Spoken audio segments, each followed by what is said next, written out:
many developing countries. As many developing countries struggle to access good quality education for its all seekers, providing and provision for privatizing is considered as a possible avenue. Firstly, privatization helps to meet the demand of the growing rapid population along with the rapid need of students. Secondly, it helps to avoid the gap between those who seek education and those who want the education. Thirdly, it helps the government to demonstrate or to help the government to avoid the financial burden on government facilities as they're spending on the government institutions. And one more thing that I would like to add is that it increases the competitive advantage. We live in India. In India, education is considered sacred and divine.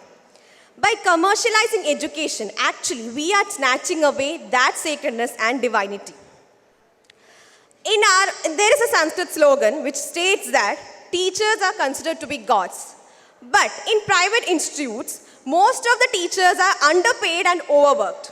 In such a scenario, how can we expect our teachers to provide high quality education to students when they are themselves underpaid? And education is not about stuffing knowledge or textbook written definitions into someone's head. Education is mostly about teaching students ethics, morality, humanity, etc.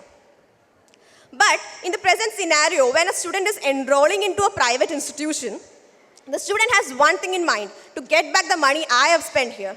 And actually, we are making them business-minded. And we are actually snatching away their humanity, morality, etc. Okay, if we avoid privatization, what would be the scenario of the current education?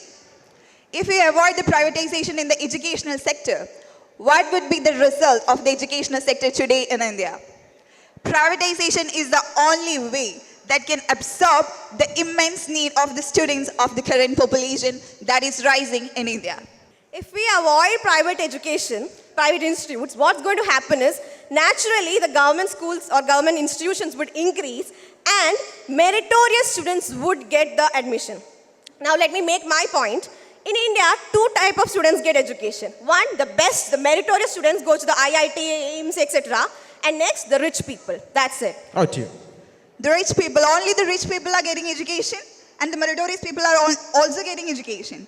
It's a myth that in the private institution, there is only rich people are studying. It is a myth. It's a myth that is being proven that I am studying in a private institution and I am studying in a scholarship fully provided by my private institution. Okay, then you are saying a myth. I am standing reality that it's not a myth. There are many students, millions of students apply for national entrance eligibility test. And students getting lower scores get admission in medical colleges just because they have money to pay. They have donations to pay. Then how can you say that it's a myth? Oh, dear. It's a myth that only financially provided students are learning in the education in this educational system. That is what that I mentioned. It's a myth. It's not completely denial that they are studying with the donation.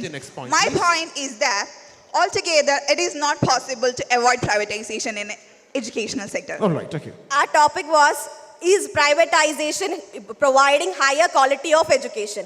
But okay, we cannot avoid privatization, but I will completely refute that privatization is not providing higher quality education. Because Annual Status Education Report in 2018 states that the quality of education is deteriorating from 1991 to 2018. The ICTs, information communication technologies, is far beyond better in private institutions rather than in public institutions. How we are, look just around us. How many of the people are here with the private institutions? How much technologies are they affording to the students?